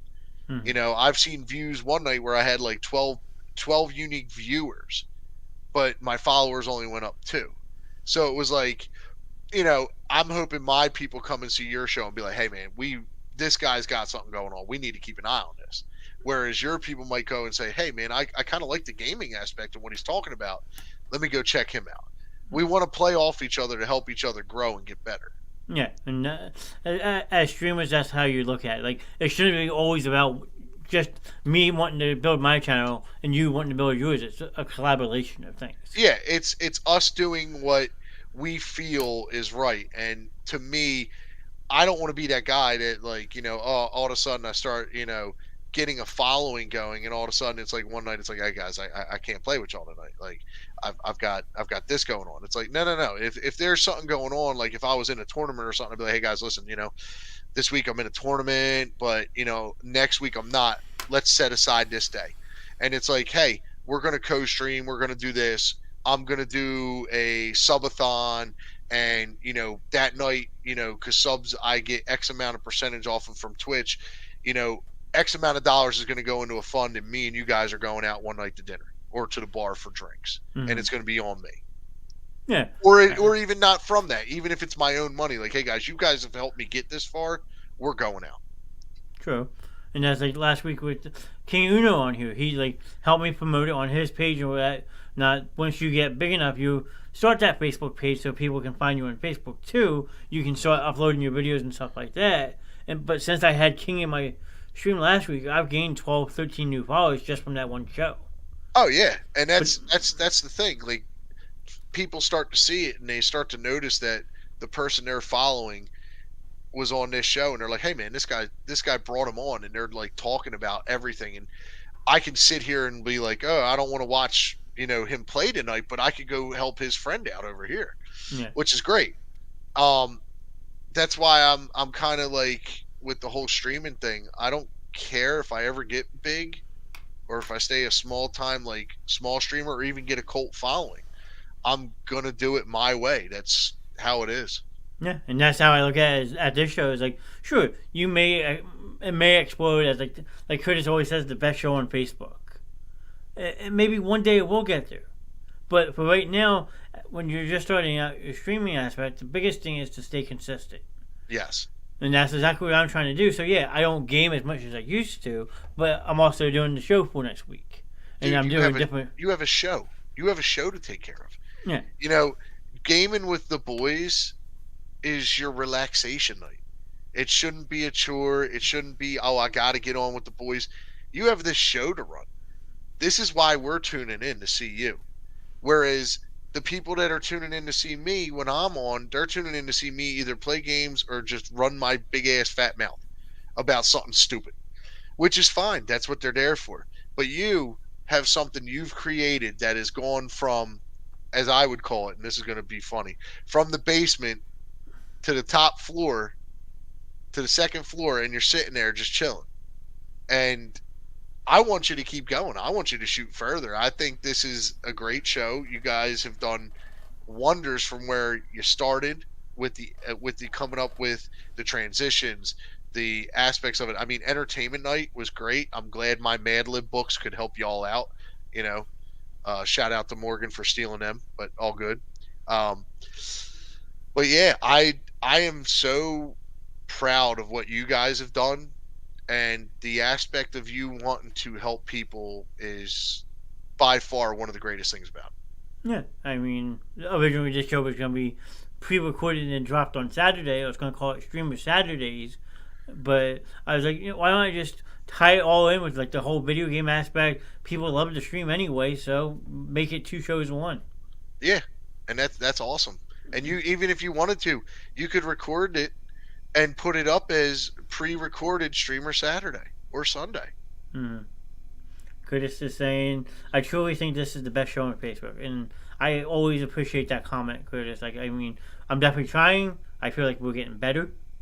If you go back and watch our very first show, August 15th, we had a simple rinky-dink countdown thing on the screen. Now you have these complex cutscene intros, suspenseful intros. Like, it's mind-blowing to see my progress in 6 months. Oh, by far, dude. From what you came from to this is just by far amazing. and I'm continuing to just like grow it, And that's the whole point of being a streamer. and that's why like I always say like I wish I could copyright the slogan. I know it's probably already copyrighted, but that's what this show is. There's something for everybody. Rather, Yeah. if you like sports, if you want to just have laid back laughs and entertainment, if you want to talk video games, if you want to talk movies, there's something that everybody can tune in and watch on different nights. Yeah. And that's a good thing to have, a little bit of a diversity across every genre that people would be appreciative of. I mean, sports, entertainment, gaming, movie night, even if you were to sit there and say, "Hey, tonight," and this is going to be funny because I've thought about doing this myself. I've always said this: Twitch.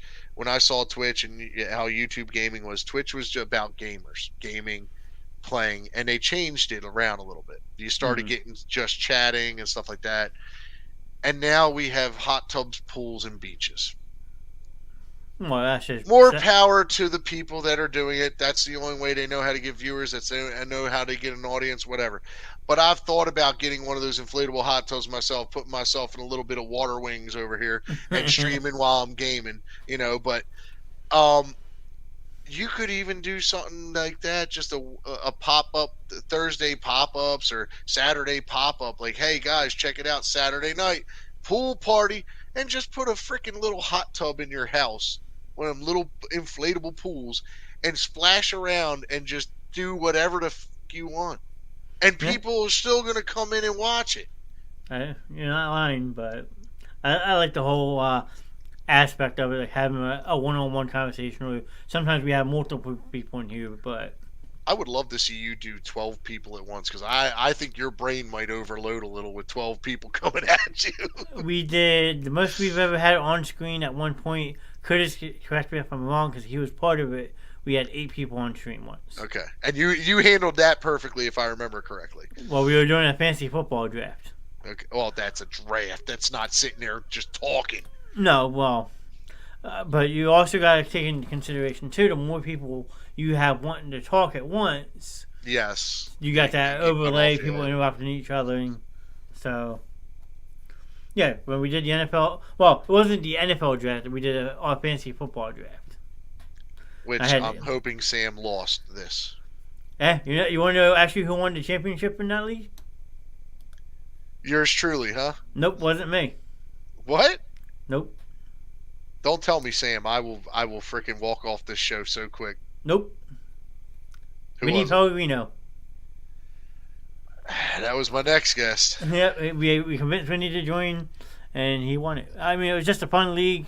I don't know if Curtis wants the trophy. We had found a trophy that's a bent Super Bowl thing with nuts hanging from it. We're gonna get that for the losers trophy. But Is that going to Sam or to Curtis? if Curtis wants it, he technically earned it. But I would say Curtis, hold off on accepting that till next year and let Sam finish last next year because I know he will, and then you just give it to him. Yeah. If they want to do baseball hop and all that stuff, I said have fun. Yeah, nah, baseball, hockey, shit like that. Nah, I'll do an NFL, but that's about it. Well, if we need someone next year, I'll keep you in mind. How about that? Yeah, I'll be the one that loses, so make sure you have that nut trophy ready for me. Sounds good. Now, I know you said you have this next question. I know you said you have top twos. You don't have to give the exact list, but what is like one of your favorite games you ever played? Just only one. Doesn't have to be a whole list. I'm going to say it again, Final Fantasy VII. It was a 3-disc set. We played that, and it's not even like you play that for like an hour, 3 hours, 24 hours. We're talking like 6 to 7 months of playing that game. Wow. Like, just, and granted, we're not playing like hours and hours every day. It's like when we could, but like, there were nights like we would take away, like we would stop playing Final Fantasy VII on our own game mode because we each had our own memory card, and like we would camp out at my house, and this is how I can remember it. My buddy Wayne and I would be at my house, and we'd stay in my back room because my mom would go to bed so we could be downstairs, have the whole house to ourselves. We would get up at around like 8 o'clock and go to 7-Eleven and buy all the Sobe drinks they had, black tea, power, and all this. And this is back when Sobe was in glass jars. We would go to 7-Eleven, which was about like 5 to 6 blocks away. We'd walk there, we'd pick it up, we'd come back home, and we would drink these things. Now, if you know anything about the Sobe, they have creatine and shit like that in them, and there is caffeine. And yes, you basically go fucking and get hyped up. So, with that being said, we would sit there and play, till we wanted to stop. But you're so caffeinated that it's like, okay, I need a break from my game. So then you'd play another RPG.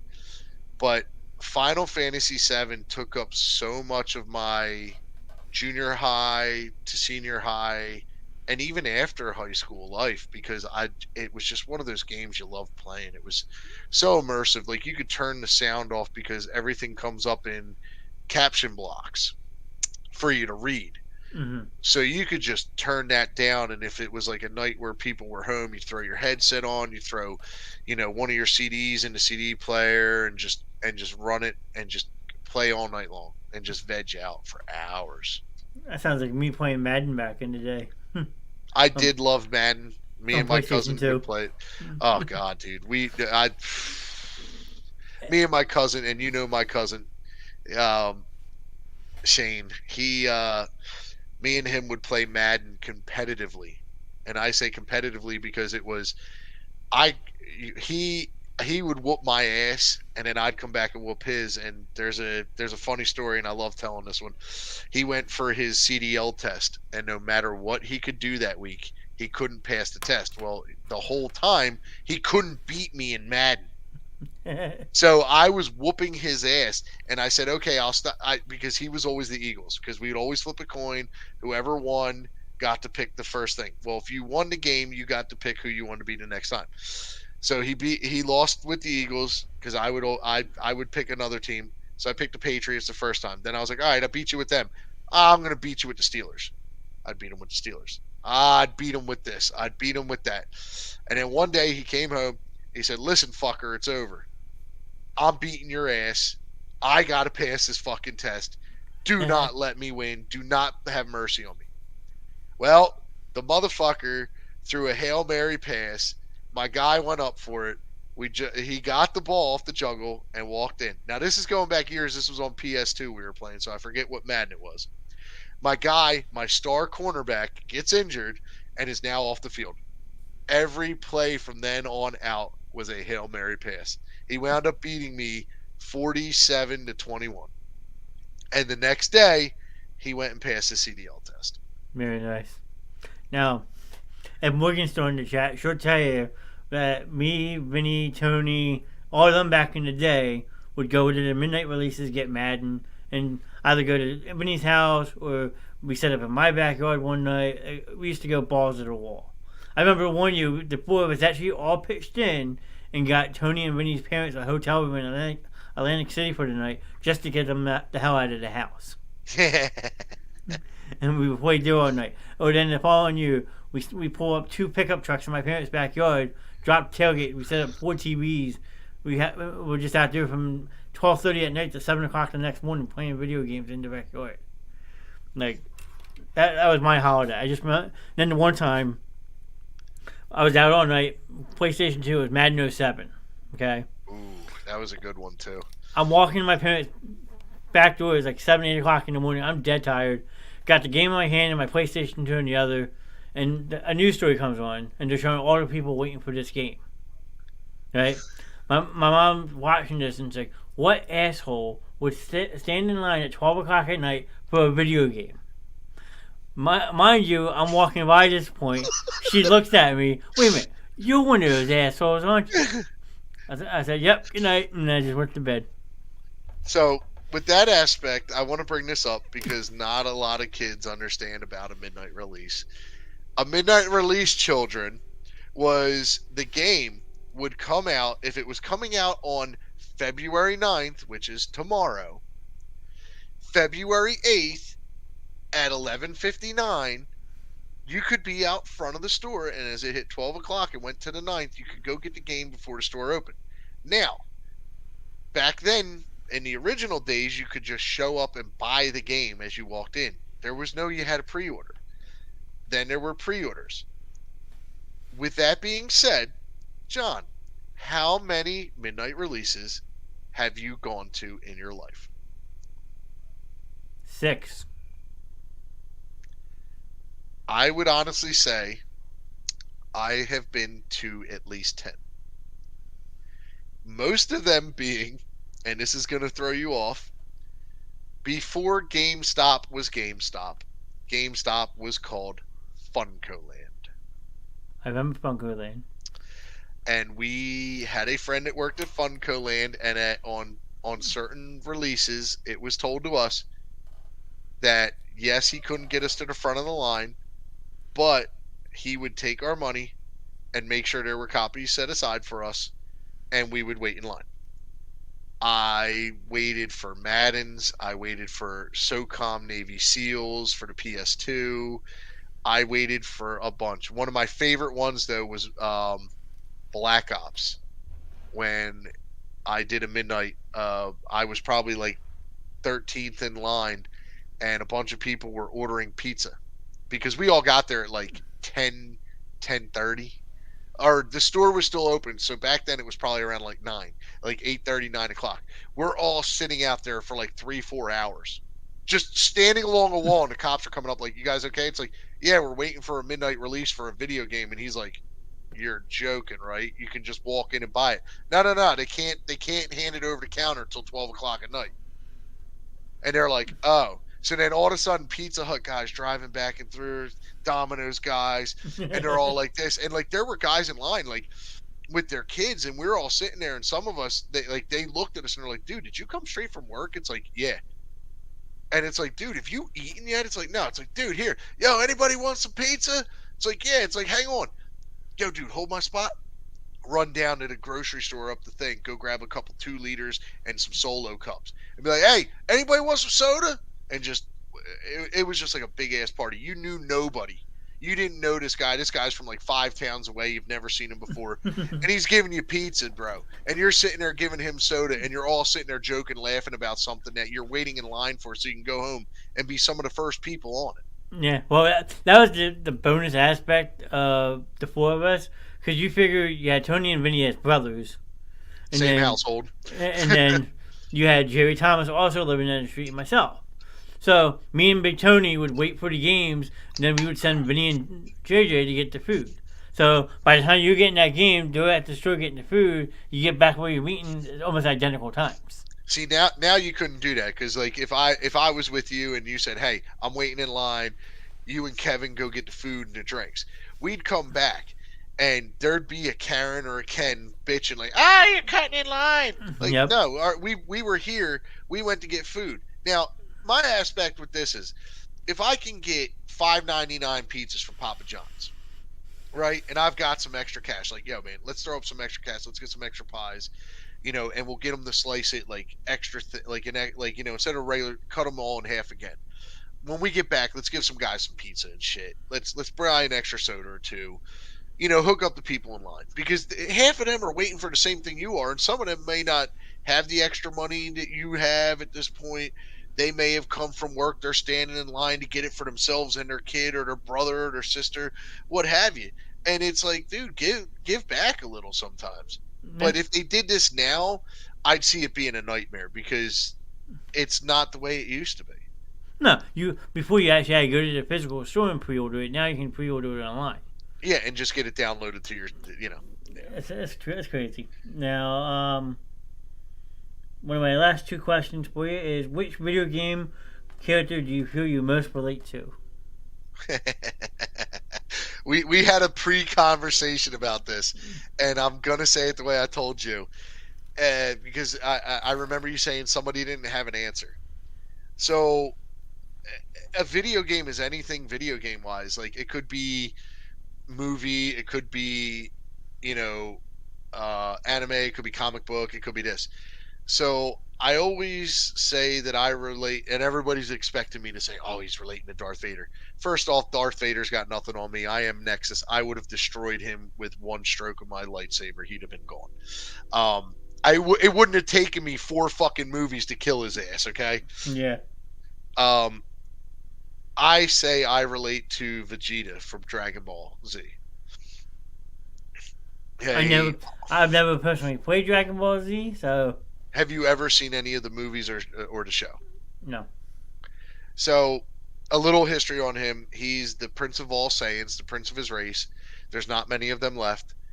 The other Saiyan that he encounters, which is Kakarot, known as Goku, he always seems to surpass Vegeta every time.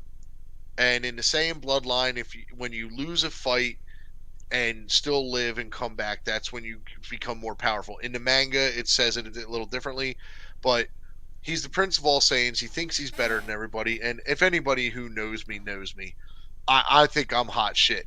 There's no shame in my game. My swagger is unimaginable. I don't care if I lose a game. I'm still fucking talking shit. I'm still gonna be in your head. Um, and one of the biggest things I've ever seen from that show, because it's been into a video game as well, is he was under mind control in an episode, and this is when he started turning from evil to good. And he resisted mind control to where mind control was piercing his body, destroying him. Like, the pain is so excruciating. And he tells the controller, I refuse. He told the person controlling him he refuses to do what he wants. And he's going to do what he wants instead. That's what makes me relate to him.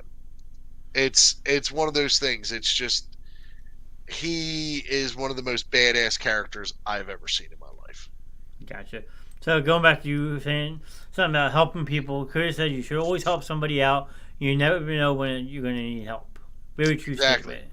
Exactly. Like, I get it. Like, people are down on their luck. I've said this before. There's homeless out in the world. I mean, I would donate, but there are some that I believe they need the help, but they have the options out there to get it and they just don't want to. And at that point in my life, that's on them. I don't want to mess up their scenario on why they feel they are this way, and it's not my turn to judge. If I could help them and they wanted to help, I probably would. Mm-hmm. And then he's also saying he's surprised you don't have the Dragon Ball Z skin since it's in the Fortnite item shop right now. Actually, homeboy, if you would have looked, I've had the Vegeta one since the first Fortnite one came out. When me, Johnny, and Sam were all playing, I only bought Vegeta. I am sorry, that's who I am. As you can tell, I'm wearing a Star Wars shirt that has all, it's got, what do I got? Stormtrooper, I got Boba Fett, I got Vader, and then down at the bottom for some reason R2's on there. But R2 was an evil prick. I mean, if you watch the prequels, which I'm not a fan of, he really roasted some of those other Astro droids by dipping them in oil and fucking burning them alive, basically. So, no, I've always been a guy that's on the dark side. That's why if you look at my tattoos, and I do show them honestly, I have on my right arm is the Galactic Empire symbol. And on the left arm is the Knights of the Old Republic symbol, which if you look at them slightly, they kind of look the same if you look at how the gears go in and how they do. Different. Yeah, it's a different style, but it's the same kind of look if you really look close at it. And then I'm always a bad guy person, man. I don't believe in the good guy. Calm down, Ray Lewis. Bitch, fuck Ray Lewis, Brian fucking Dawkins. That's the only motherfucker, and he don't cuss a single word, and that man would put a hurting on. I still remember Algie Crumpler getting fucking laid the fuck out. Biggest, best hit ever in my life seeing. 2004 NFC Championship game. Damn right it was. Oh my God, they should have never sent him on that little cross route in on that ball. Never. Another question that I had asked you, Joe, you questioned it before the start of the show. If you could replace any game character, who would it be? This one was actually made me laugh when we were talking about it before the show. Oh, God, dude. I'm going to ask it, sorry. Really? We got to do this one? I really didn't want to do this one because of this.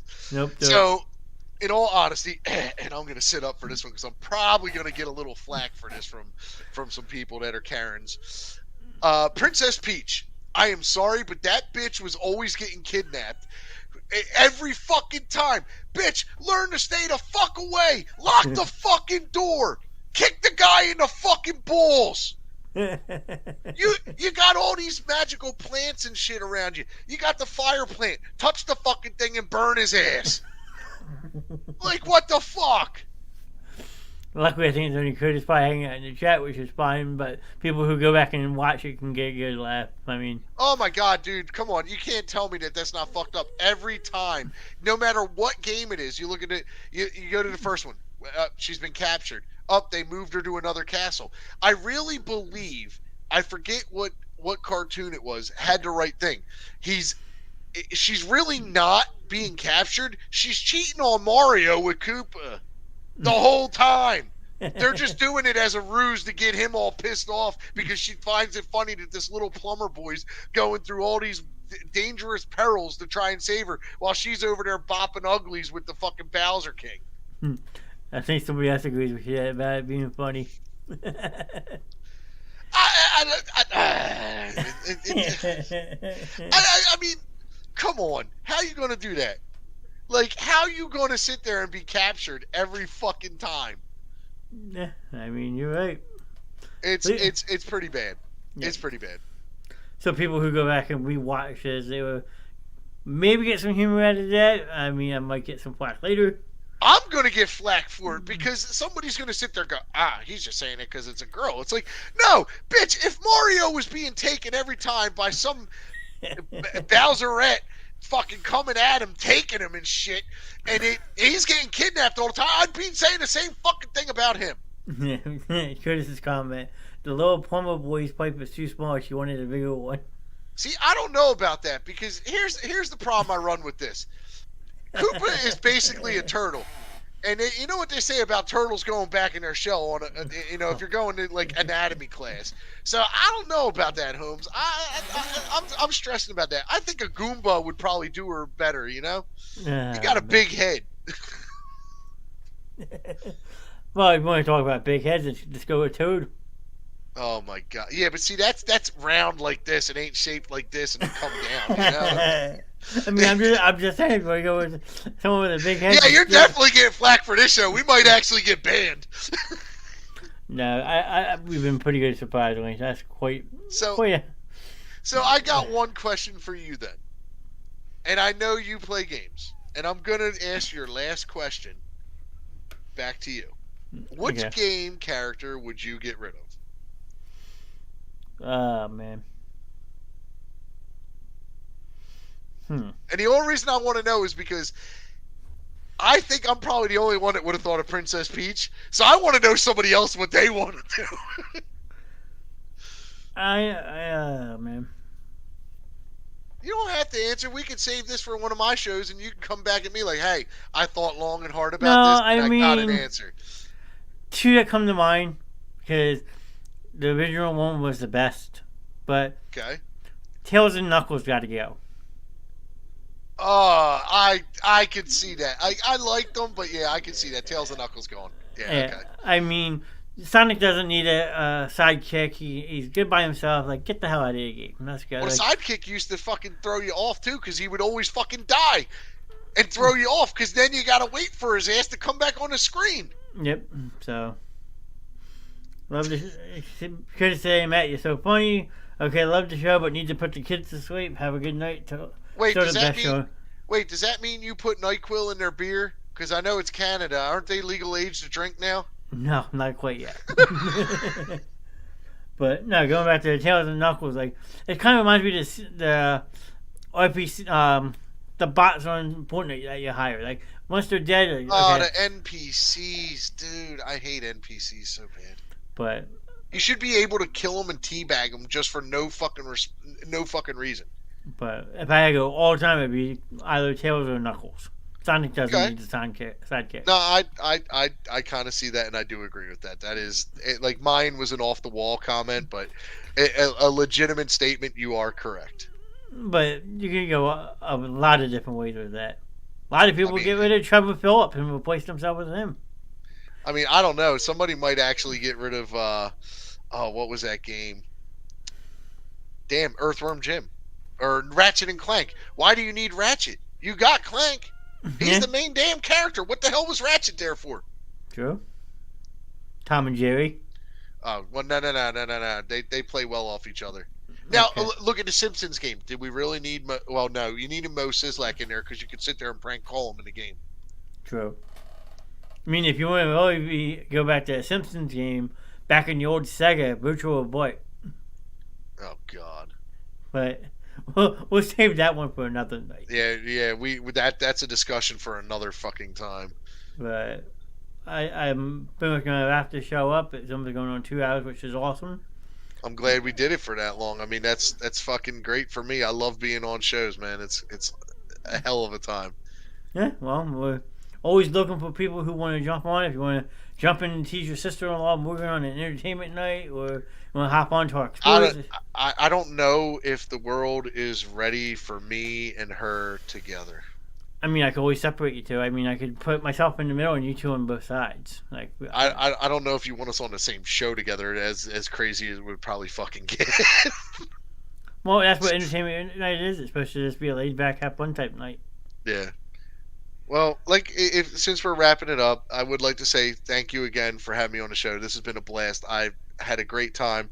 I mean, for everybody out there, if you want to check me out, Darth Nexus is me. It's right there on the bottom of the screen. I'm on TikTok right now. I'm on Twitch. I'm working on my Instagram and Facebook to get it up and running for you guys. So it's just a show thing. But I want to say thank you to everybody being here. I'd love to thank my wife. Hopefully she's fucking listening. Thank you. I appreciated that. That was some comedy gold. She's already got the vacuum in here to clean it up too. So. But yeah, I want to thank you, Mr. Knast. Thank you for bringing me on to this wonderful show, and thank you for helping me put myself out there more. Yeah, definitely. I mean, that's the whole thing about doing a show like this. You get more comfortable being on camera and have some fun laughs while you do it. I agree. So anyone who goes back and rewatches it, make sure to drop Matt a follow on Twitch. He doesn't always talk to his chat, but he does his best because he's concentrating. He plays games that take focus. A lot of it. Yeah, but he appreciates anyone that stops by, just like I always do. Even if you just pop in, show some love, say hello, and then drop a reaction. I wish Twitch you could drop reactions, to be honest with you. Yeah, I agree with that. I always that's why at the end of my show I always do one thing. I always say this, and I like saying it to you too. No matter the highs or the lows of the day, I always like to end on a high, and I always like to say something inspirational. And that is tonight, follow your dreams. As you can see tonight, Mr. Knast started this last year in August, and with a few of us family friends as followers, and has started to grow out of just us family friends and has gone to a small scale startup and has really put his time, heart, and soul into this show. So chase your dreams like him, because hey, he's a few months in and he's already showing promise across all platforms. Yeah, I mean, what Kurt is saying, the best show on Facebook. I mean, that always motivates me to keep going. That creative fuel. I got awesome people helping me. I have great people like you who support it. It's a combination of things. Like, you can't just sum it up into one word. But at the end of the day, streamer or not, I've developed a family. Yes, a strong community that's behind you right now. Yeah, and I tell you, as a new streamer, just stay consistent. That's the biggest thing. That's why I'm working on it. And that's what I try to do with my show. Like, if I say I'm going to start at 8:30, you best believe that show's going live at 8:30. And that's what people tune in and like the most. It's a consistent aspect of it. Yeah, the schedule's coming, people. Just keep an eye out. My socials, once the socials go up, you'll start to see what the schedule's probably going to be. But before I end the show, I always like to stroll up, read some, go through the comments, make sure I give shout outs to everyone who popped in. We had Curtis in the chat most of the night, Morgan, Carol Schaefer stopped by, hope she's having a fun vacation. Jen with the confetti bomb. Who else was Kevin Peak just jumped in there. What did he say? What did he say? Let go. Two great streamers. Meetings went well. Night, y'all. Of course, he's got to put that in there. Love you too, Kev. I'll see you Friday for Friday Night COD. Yeah, I mean, maybe I can even convince Kevin to come on a Wednesday night if he ever has time. Oh, dude, I would love that. Just be prepared. I'm gonna heckle the fucking balls out of him. Yeah, he's saying, love y'all. Love you too, bud. What was that? Texas all of a sudden? What, you hanging out with Sam in Texas? Love y'all. Well, I mean, I don't know. He has been rubbing off on him. I hope he doesn't rub into a Cowboys fan. I mean, I would not love that. That's why I clearly make it known what team I rep on my show. Damn right. So, Philly all the way. Now, this one's not scripted, but since we're ending the night, I hope to talk to you before Sunday, or if not after Sunday. But what is your prediction for Sunday? My prediction, and I've been trying not to do this at all because throughout the year, everybody always says, Eagles fans are those fans, like, when they lose, they're, the refs screwed us, this, that. I've never been that way. I love the fact that the Eagles are playing the way they are. Mahomes was injured a little while ago, and we're starting to see that he might be, a little bit better now. So with that being said, I expect a good game. My prediction for it's going to be high-paced, I think. I mean, even though the defenses are playing well, I'm looking more like I want to say like 28-24 Eagles. Fair assessment. I had to give a score prediction the other night. I'm a fan of myself, 31-28. Okay. I kind of agree with that. I see it being close. I expect it to be a really hard-fought game. Let's go Niners. You got the wrong team, jackass. Yeah, I was going to say, more than you about 2 weeks behind, buddy. But on that note, who are losing track of the dates, I think it's time that we go. All right. Well, like I say to everybody before I go, and I'd love to say this to you, I'll check you later. Yeah, and Morgan, you might want to find out who's playing this week before you put Let's Go in my chat. That's all I'm going to say. Good night, and I will be back Friday night. Wait, Kevin just said that. Oh, now she's putting the blame on Kevin. Yeah, okay. Kevin knows who's playing in the Super Bowl. He ain't stupid. I'm not buying that. I will be back live for Friday Night Movie Night with Miss Andrea. Thanks for coming, y'all. Thanks, Johnny, for having me. Yep, have a good night. You too, Paul.